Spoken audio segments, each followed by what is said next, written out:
الغفاری رضی اللہ عنہ قال قال رسول اللہ صلی اللہ علیہ وسلم يقطع صلاة الرجل المسلم إذا لم يكن بين يديه مثل مؤخرة الرحل المرأة والحمار والكلب الأسود وفي الحديث الكلب الأسود شيطان أخرجه مسلم وله عن أبي هريرة نحوه دون الكلب۔ حضرت ابو ذر غفاری رضی اللہ تعالی عنہ بیان فرماتے ہیں کہ جناب نبی کریم صلی اللہ علیہ وسلم نے ارشاد فرمایا کہ مسلمان مرد کی نماز کو جب کہ اس کے آگے سترہ جیسی کوئی چیز موجود نہ ہو، عورت، گدھا اور بالکل کالا کتا اگر آگے سے گزر جائیں تو قطع کر دیتے۔ اسی طرح ایک اور روایت میں یہ الفاظ ہیں، آپ نے فرمایا کہ کالا کتا شیطان ہوتا ہے۔ اس حدیث مبارکہ کو امام مسلم نے اپنی صحیح میں روایت کیا ہے۔ نماز سے متعلقہ اور بالخصوص سترہ سے متعلقہ احکام و مسائل ذکر ہو رہے ہیں۔ آپ صلی اللہ علیہ وسلم کی اس حدیث مبارکہ کو ذکر کر کے چند مسائل علامہ ابن حجر العسقلانی رحمہ اللہ نے ثابت کیے ہیں۔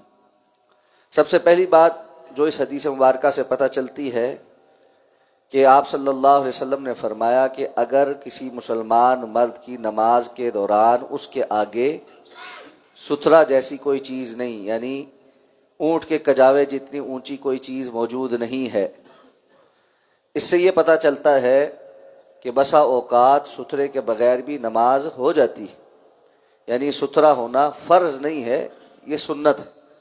سترے کے بغیر بھی نماز ہو جاتی ہے، تبھی تو آپ نے فرمایا کہ اس کے آگے کوئی چیز نہیں ہے، وگرنہ اللہ کے رسول فرماتے سترہ نہ ہونے کی وجہ سے اس کی نماز ہی درست نہیں، تو یہ آپ نے نہیں فرمایا۔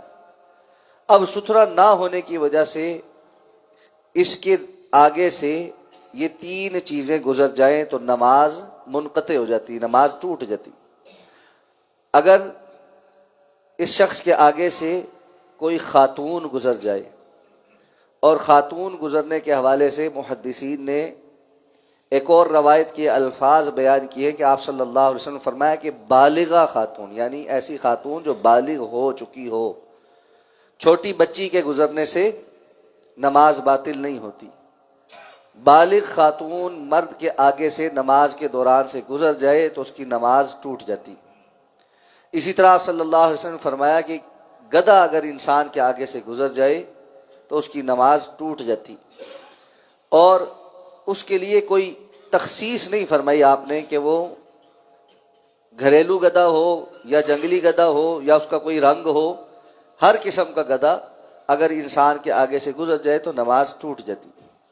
اسی طرح آپ نے فرمایا کالے رنگ کا جو کتا ہے وہ اگر انسان کے آگے سے گزر جائے تو نماز ٹوٹ جاتی۔ اس کی شرح میں حضرت ابو ذر رضی اللہ تعالیٰ رسول اللہ صلی اللہ علیہ وسلم سے پوچھا کہ اللہ کے رسول، یہ کالے رنگ کے کتے کی تخصیص کیوں ہے؟ کتے تو بہت سارے رنگ کے ہوتے ہیں۔ آپ صلی اللہ علیہ وسلم نے اس کے جواب میں ارشاد فرمایا کہ کالے رنگ کا کتا شیطان ہوتا ہے۔ اب اس کی آگے علماء نے شرح کی ہے کہ کالے رنگ کا کتا شیطان ہوتا ہے، اس کا کیا معنی ہے؟ معلوم ہے شیاطین جو ہے وہ انسان یا جانور کی شکل و صورت میں لوگوں کے سامنے ظاہر ہو سکتے ہیں، اپنی اصل صورت میں ظاہر نہیں ہو سکتے۔ تو بسا اوقات شیطان انسانی شکل میں آتا ہے، جیسا کہ متعدد احادیث میں ذکر ہے۔ حضرت ابو ہریرہ رضی اللہ تعالیٰ عنہ کے ساتھ 3 راتیں آ کر چور کی روپ میں ملنے والا بھی شیطان تھا۔ اسی طرح دیگر متعدد احادیث میں انسانی شکل میں شیاطین کا ظاہر ہونے کی بات صحیح سند سے ثابت ہے۔ تو اسی طرح جانوروں کی شکل میں بھی شیاطین آتے ہیں۔ تو آپ صلی اللہ علیہ وسلم نے فرمایا کہ کالا کتا شیطان ہے، یعنی کالے رنگ کے کتے کے روپ میں عموماً شیطان آ سکتا، یا کالے رنگ کا جو کتا ہے اس کے اندر شیطانی فطرت پائی جاتی، یعنی جو بالکل سیاہ کتا ہو وہ خون خواری میں اور نقصان پہنچانے میں اسی طرح ہے جیسے شیطان ہے۔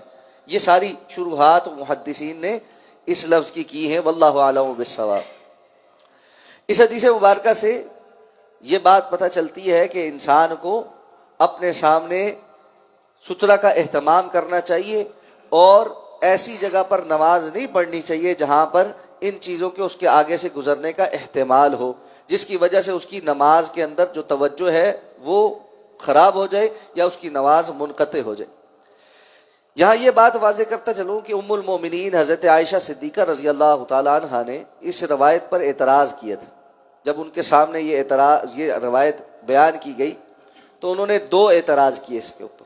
ایک اعتراض یہ تھا کہ میں رسول اللہ صلی اللہ علیہ وسلم کے سامنے لیٹی ہوتی تھی اور ایسے میں آپ صلی اللہ علیہ وسلم نماز پڑھتے تھے۔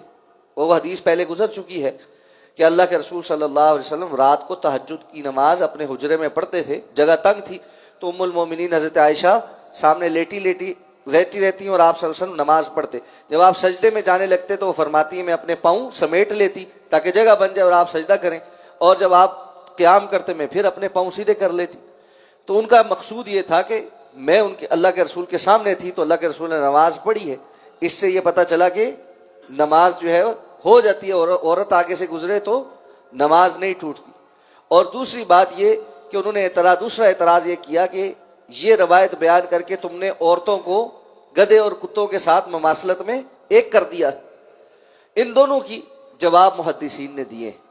نمبر ایک تو یہ کہ ام المومنین حضرت عائشہ صدیقہ رضی اللہ تعالی عنہا کا آپ صلی اللہ علیہ وسلم کے سامنے نماز میں لیٹے رہنا یا اپنی جگہ پر موجود ہونا اور آپ کا نماز پڑھنا یہ گزرنا نہیں ہے، یعنی ام المومنین لیٹی ہوئی ہیں، گزر تو نہیں رہی۔ ایک بندہ پہلے سے موجود ہے، جو بندہ نماز شروع کرنے لگا اس کی نوٹس میں ہے کہ ایک بندہ جس طرح عام طور پر کوئی نمازی آگے موجود ہوتا ہے اور دوسرا نمازی اس کے پیچھے نماز پڑھنا شروع ہو جاتا ہے، تو یہ گزرنا نہیں ہے بلکہ پہلے سے کسی چیز کا موجود ہونا ہے۔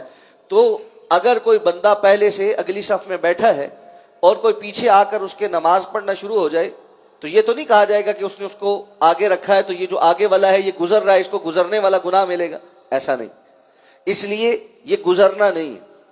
بعض علماء نے یہ بھی کہا ہے کہ عورت کے گزرنے سے مراد نامحرم عورت، جس کے گزرنے کی وجہ سے بندے کی توجہ اس کی طرف چلی جائے، لیکن اگر کوئی ایسی خاتون آگے سے گزر جائے اس کو گزرنے کا گناہ تو ہوگا لیکن نماز منقطع نہیں ہوگی، واللہ اعلم۔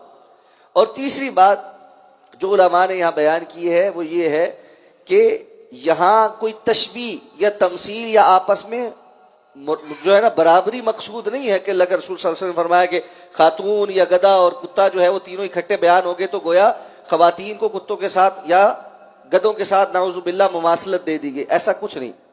یہ علیحدہ علیحدہ حکم ہے کہ کس کس چیز کے گزرنے سے نماز ٹوٹ جاتی ہے، اور اس میں وجوہات بھی آپ صلی اللہ علیہ وسلم نے جب پوچھا گیا کتے کے متعلق تو بیان کر دی، لیکن خواتین سے متعلق علماء نے یہ بیان کیا کہ انسان کی توجہ صنف مخالف کی طرف جاتی، تو اس توجہ کے بہت زیادہ بٹ جانے اور انسان کی جو ہے دماغ کو بالکل نماز سے جو چیز باہر کر دے، تو اس وجہ سے اس سے منع فرمایا ہے۔ یہ احتیاطاً ہے، نہ کہ ان کی آپس میں کسی بھی وصف کی وجہ سے مماثلت کی وجہ سے ہے۔ تو یہ صحیح سند کی درست روایت ہے اور رسول اللہ صلی اللہ علیہ وسلم سے ثابت ہے۔ تو ان چیزوں کے انسان کے سامنے سے گزرنے سے اس کی نماز منقطع ہو جاتی ہے، اور منقطع ہونے کا مطلب ہے وہ ٹوٹ گئی، یعنی اس کو دوبارہ سے نماز پڑھنی پڑے، جتنی نماز اس نے پڑھی تھی وہ پیچھے وہ ختم ہو گئی۔ اگر وہ آخر میں بھی تھا اور کوئی ایسی چیز اس کے آگے سے گزری تو وہ اس کو نماز دوبارہ پڑھنی پڑے گی۔ اللہ تعالیٰ ہمیں سمجھ کر عمل کرنے کی توفیق عطا فرمائے۔ سبحانک اللہم و بحمدک، نشہد ان لا الہ الا انت، نستغفرک و نتوب الیک۔